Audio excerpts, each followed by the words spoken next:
I use my knitting machine a lot in my art making, but I want to get better at different techniques so that I can use it more for functional knitting and objects like that. So today I was studying different increases that I can use on the knitting machine for different kinds of garments. And I wanted to share those with you. So first up is the simple increase. And so how this one works is once you have your work going on the machine, you'll go ahead and increase one stitch on either side. So this is a slower increase. And then with the single eye transfer tool, you'll move the last stitch onto your new hook. And then you'll take the purl bump from the second stitch and move it onto the empty hook. And then you can reverse that and repeat it on the other side of the piece. The second of the 5 increases I wanted to share is the 2-stitch simple increase. So with this one, what you do is you move out a hook for your new stitch, and then you use your double eye transfer tool, and you transfer your last 2 stitches on your work over one. So now you've got the body of your work, an empty hook or stitch, and then 2 stitches.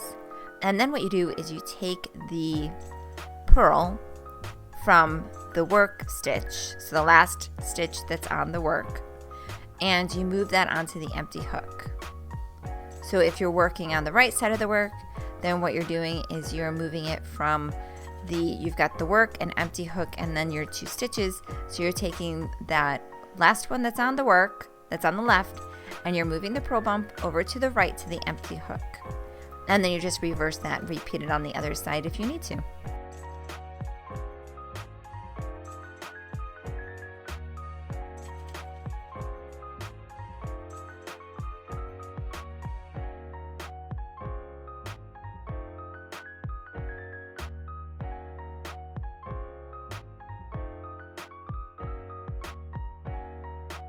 Third of the 5 is the full fashion increase. And I do want to say here that when you're working with a flatbed knitting machine, you're always going to be looking at the back of the work. So you can see here in the video, I'm looking at the purl bumps, not the knit stitches on the work that's on the machine. So that's important to remember if you're making increases that are asymmetrical instead of symmetrical. You're going to want to make sure that you're shaping your garment appropriately. So the full fashion increase is very much like the last one we talked about. You're going to increase by 1 stitch, so you're going to move out 1 hook to working position. You're going to use your double transfer tool to move your last 2 stitches from your work over 1 space. So now you've got your 2 stitches that you moved, an empty hook, and then your fabric. And then what you're going to do is you're going to take the purl bump from that second stitch that you just moved and move it onto the empty hook. So if you're working on the left hand side, that means you're taking it from the second stitch that you moved and you're moving it over to the right onto the empty hook.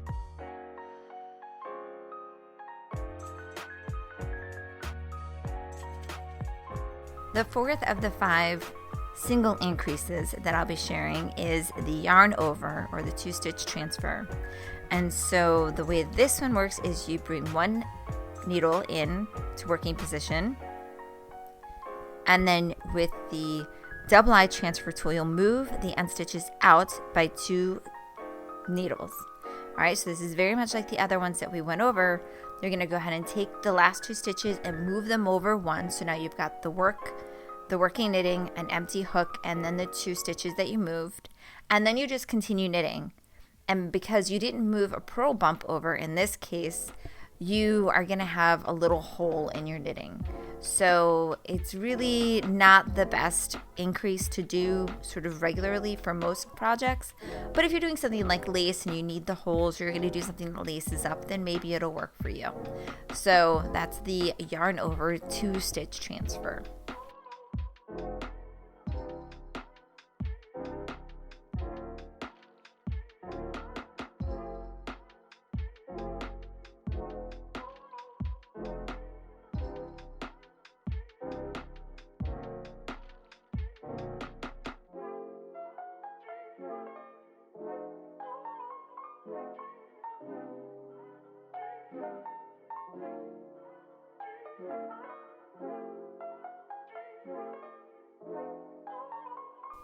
And then the last of the single stitch increases I wanted to share was the automatic increase. And this one's by far the easiest and creates a nice clean edge. So for me, most of the time, this is the one that I'll be doing, unless having a very specific style to the edge is important to me for the project. Then I'll probably use one of the other ones. But I'll probably use this one as my default one that I do most of the time because it's so simple. All you have to do is pull out a needle on the side that you want to increase and start knitting it. And that's all there is. So you're not, moving purl bumps and doing things like that, or using the double eye transfer tool. You're just using the single eye transfer tool, or not even. You're just moving out a needle and then you're knitting it.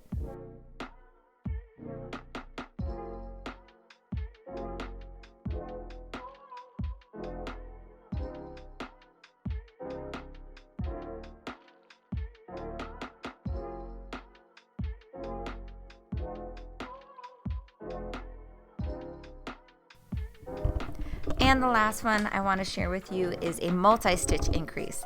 So this will create more of a stair-step effect. It's when you want to take your fabric from small to very big very quickly.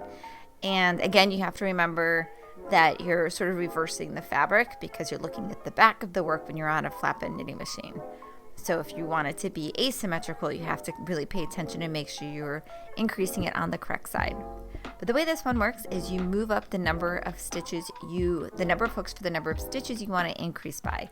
So if you want to increase by 4, you'll move up 4 hooks that were in the non-working position into working position. And then you're going to park your carriage. Well, first you park your carriage on the side that you want to increase. Right? You just knit a row and you just leave it on that side. So if you wanted to increase on the right hand side, you go ahead and leave your carriage on the right side of the bed. Pull up those 4 hooks if you wanted to increase by 4 stitches. And then you're going to take the working yarn and you're going to do E-wraps around each of the hooks that you just added. And then after you do that, you'll be able to knit. And if you wanted it to be symmetrical, you would move your carriage to the left-hand side and park it on the left-hand side. Pull out 4 hooks over there, and then go ahead and use your working yarn to E-wrap those 4 in the opposite direction. So in this case, if you're looking at the bed of the needles and you wanted to increase on the right hand side, then those E-wraps are going to go around each hook counterclockwise. And if you're looking at your bed of stitches and you want to increase 4 on the left hand side at what you're looking at, then you're going to move the yarn around each hook clockwise. Okay, just like in the video. And that's one way that you can do a multi-stitch increase. So there's a couple more increases that I could have shared, but I just wanted to keep it at those for today. And I think next time we'll go over some decreases. Thank you so much for watching.